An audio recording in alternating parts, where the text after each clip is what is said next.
Can't help but think with the gospel reading in particular that it's important for us to remember right now, right in this moment, that God sees each one of us, and he looks at us with compassion.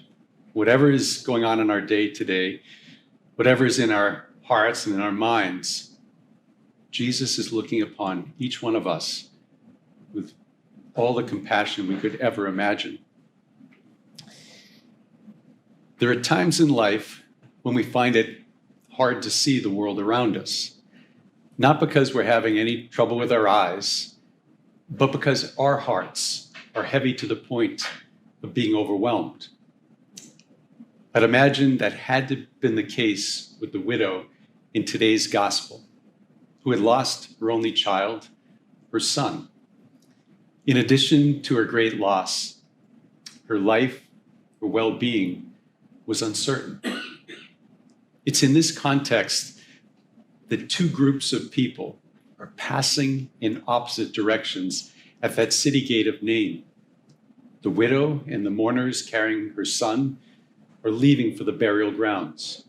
And the other large group about to enter the city was Jesus and his disciples. Both groups would have been focused on what they were doing.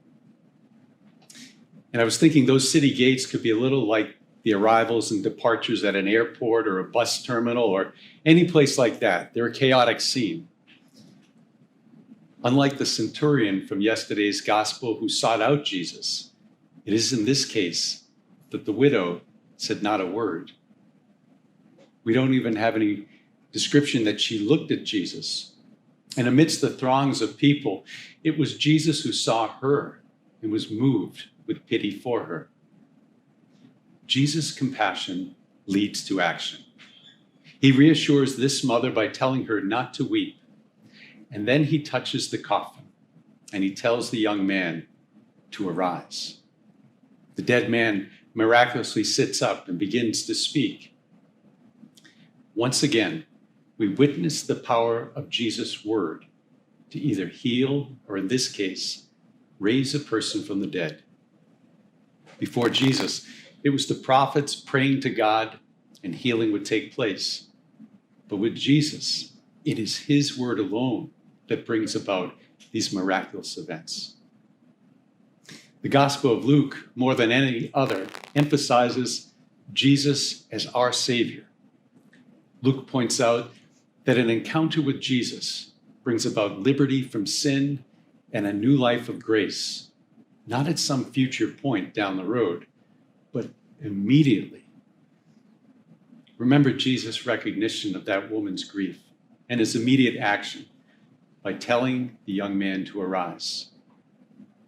Now, I know at first glance, we might be tempted to wonder about the need to pray to Jesus, given the fact that the widow was silent. However, I think a deeper reflection helps us to recognize that what Luke reveals is the depths of God's love for us, especially when we're most burdened by life. Some might have wondered if God cared about that widow who had lost her only child, a son.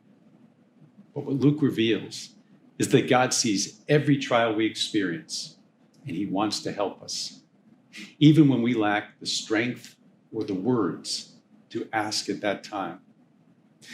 In a special way, it is in these times when Jesus comes to us. Perhaps you've had a time or two in your life when you were overwhelmed, when you were so worn down that you didn't know how to take the next step. And then without warning, you found what you needed to keep going. Perhaps a family member, a friend, or even an acquaintance appeared at just the right time to help. Jesus works in mysterious and in powerful ways that we often don't recognize in the moment. And yet, when we have the time, we express what the people in today's gospel say. God has visited his people. And he did so through his grace and those who come in his name. My brothers and sisters, may God bless you and your families this holy day. as we give thanks that God sees all our needs with compassion, He is always with us.